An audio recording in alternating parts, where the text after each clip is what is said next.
Assalamualaikum warahmatullahi wabarakatuh. Perkenalkan, kami dari kelompok 4 trigonometri yang beranggotakan 4 orang. Yang pertama itu ada Noberta Nasti Lestari, Novita Dwinatarina, Muhammad Alif Al-Faruq, dan juga Naila Afifah Jatnika. Baik, pada proyek kali ini kami akan membandingkan jarak tempuh perjalanan para mahasiswa dari Palembang yang kuliah di kampus Unsri Indralaya melalui dua rute yang berbeda, yaitu melewati jalan biasa dan juga melewati jalan tol. Proyek ini menggunakan konsep segitiga dalam trigonometri, khususnya sinus dan kosinus, untuk menghitung jarak tempuh masing-masing rute. Tujuan utama dari proyek ini adalah untuk menganalisis dan melihat jalur manakah yang lebih efisien, baik dari segi jarak, waktu tempuh, dan juga struktur lintasannya. Sebelumnya, kami telah melakukan observasi lokasi menggunakan Google Map. Lokasi awalnya itu adalah Rumah Novita, dan lokasi tujuan atau titik akhirnya itu adalah Gedung D FKIP Unsri Indralaya. Untuk rute pertama yaitu melalui jalan biasa, dengan titik perantaranya itu di flyover Keramasan. Untuk rute kedua yaitu melalui jalan tol, dengan titik perantaranya itu di gerbang tol Indralaya. Nah, berdasarkan data yang kami peroleh dari Google Maps, untuk melalui jalan biasa itu harus menempuh jarak sampai 35 km. Estimasi waktu yang dibutuhkan itu sekitar 59 menit dengan kecepatan 30 sampai 50 km per jam. Nah, untuk biaya yang dibutuhkan itu bisa sampai 25.000 sampai 30.000. Untuk melalui jalan tol itu harus menempuh jarak sampai 37 km. Waktu yang dibutuhkan itu sekitar 53 menit dengan kecepatan 50 sampai 80 km per jam. Untuk biayanya itu bisa sampai 55.000 sampai 60.000. Nah, di sini juga kami telah mendapatkan koordinat lintang bujur dari tiap-tiap titik. Untuk titik A itu adalah Rumah Novita, titik B-nya itu adalah flyover Keramasan, titik D-nya adalah gerbang tol Indralaya, dan titik C-nya adalah Gedung D FKIP Unsri. Baiklah, di sini saya akan menjelaskan tentang modul trigonometri, di mana sudah divisualisasikan menggunakan GeoGebra titik A, B, C, D. Di mana titik A, B, C adalah rute menggunakan jalan lintas dan A, B, D adalah rute menggunakan jalan tol. Dengan menggunakan tools Angel didapatkan sudut yang terbentuk melalui jalan lintas adalah 173,63 derajat. Dan sudut yang terbentuk untuk jalan tol adalah 179,65 derajat. Lalu jarak yang terbentuk adalah AB sama dengan 0,08, BD 0,16, BC 0,18, AC 0,26. Selanjutnya kita akan menghitung jarak. Dengan jalur 1 melalui jalan lintas kita perlu mencari jarak AB, BC, dan AC. Lintang X, bujur Y, lalu dikonversikan ke kilometer. Yang pertama perlu kita lakukan adalah kita perlu mengurangkan koordinat A dan koordinat B yang di titik X.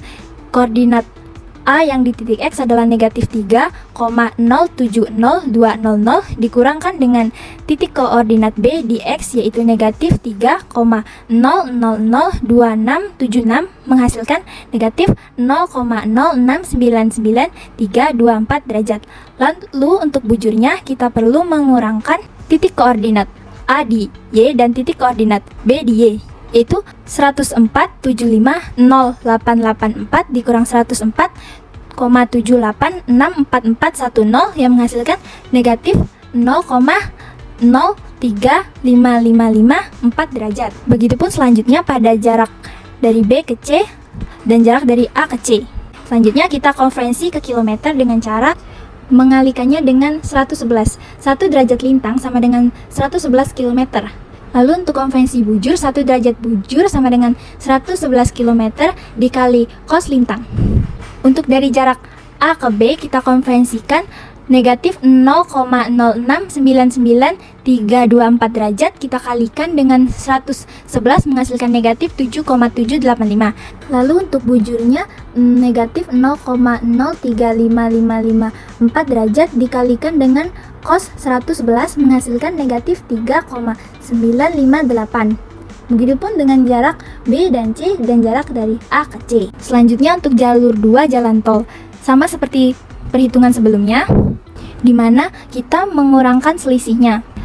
Misalnya pada BD, negatif 3,212147 dikurang negatif 3,070200 menghasilkan negatif 0,141947 derajat yang dikonversikan ke kilometer dengan dikali 111 menjadi negatif 11,799.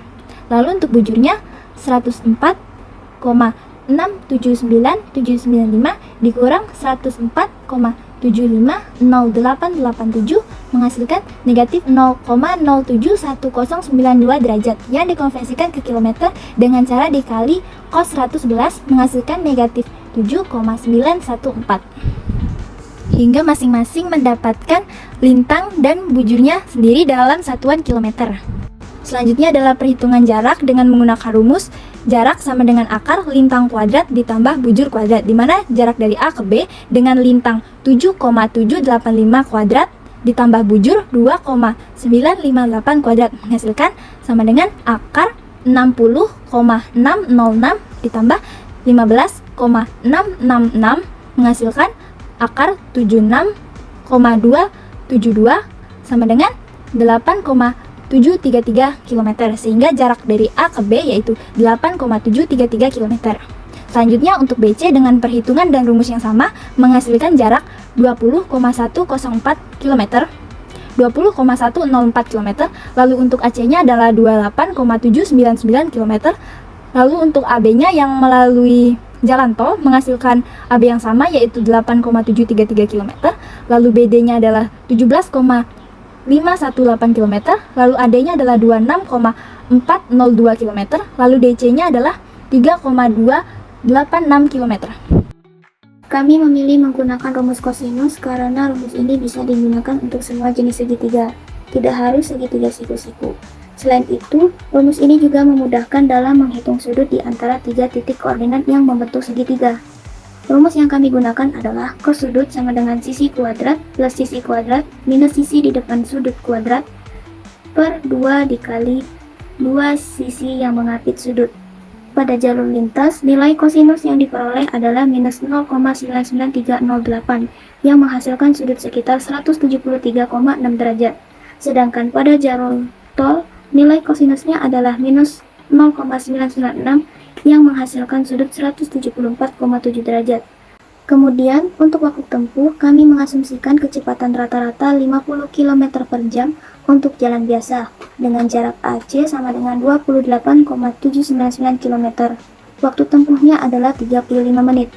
Sementara untuk jalur tol, dengan kecepatan 50 km per jam dan jarak AD plus DC sama dengan 29,688 km, maka waktu tempuhnya 36 menit.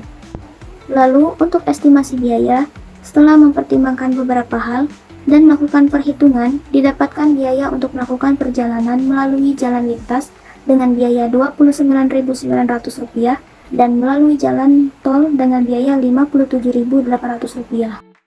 Hasil analisis menyatakan bahwa perbandingan efisiensi rute menurut waktu yaitu jalan tol lebih cepat 53 menit daripada jalan biasa 59 menit. Sedangkan menurut jarak, jalan biasa itu lebih pendek 35 km daripada jalan tol 37 km menurut via aktual. Sedangkan jarak garis lurus yaitu sekitar 28,8 km. Nah, kedua rute jalan aktual tadi itu memiliki jarak yang lebih panjang dibandingkan dengan jarak garis lurus. Lalu menurut biaya, jalan biasa itu lebih murah sekitar Rp30.000 daripada jalan tol sekitar Rp60.000. Lalu menurut kecepatan rata-rata, via garis lurus, jalan tol itu sekitar 42 km per jam lebih tinggi signifikan dibandingkan dengan jalan lintas biasa, sekitar 36 km per jam. Lalu via aktualnya, jalan tol itu 65 km per jam lebih tinggi signifikan dibandingkan dengan jalan lintas biasa, sekitar 40 km per jam. Lalu ada juga faktor-faktor yang mempengaruhi efisiensi rute, diantaranya jenis jalan yaitu jalan tol yang bebas hambatan dengan kecepatan tinggi versus jalan biasa yang banyak persimpangan, lampu merah, kepadatan lalu lintas, potensi kemacetan, bahkan aktivitas warga lokal di pinggir jalan dan para pejalan kaki. Lalu ada juga kondisi lalu lintas yang memengaruhi kecepatan rata-rata secara signifikan yang juga memengaruhi waktu tempuh. Selain itu juga ada desain dan kualitas jalan yang memungkinkan pergerakan lebih stabil di jalan tol daripada jalan biasa. Sebagai bahan refleksi, dalam kasus ini, rute yang lebih pendek atau jalan biasa itu bukanlah rute yang tercepat. Mengapa? Karena kecepatan rata-rata yang lebih tinggi itu dapat ditempuh di jalan tol, karena jalan tol bebas hambatan, dari lampu merah, persimpangan, kemacetan, dan lain sebagainya, meskipun jaraknya sedikit lebih jauh dan panjang. Untuk efisiensi waktu juga sangat bergantung pada kecepatan rata-rata yang dipengaruhi oleh kondisi jalan dan lalu lintas. Untuk pilihan rute, kita bisa tergantung pada prioritas. Jika ingin waktu tempuh yang tersingkat, kita bisa pilih tol, atau jika ingin biaya yang lebih hemat, kita bisa pilih jalan biasa. Untuk refleksi, kita bisa analisis efisiensi yang mempertimbangkan lebih dari sekedar jarak, termasuklah waktu tempuh aktual, kecepatan, dan juga biaya. Demikianlah hasil analisis rute dari kami. Thank you and see you in the next project. Wassalamualaikum warahmatullahi wabarakatuh. Bye!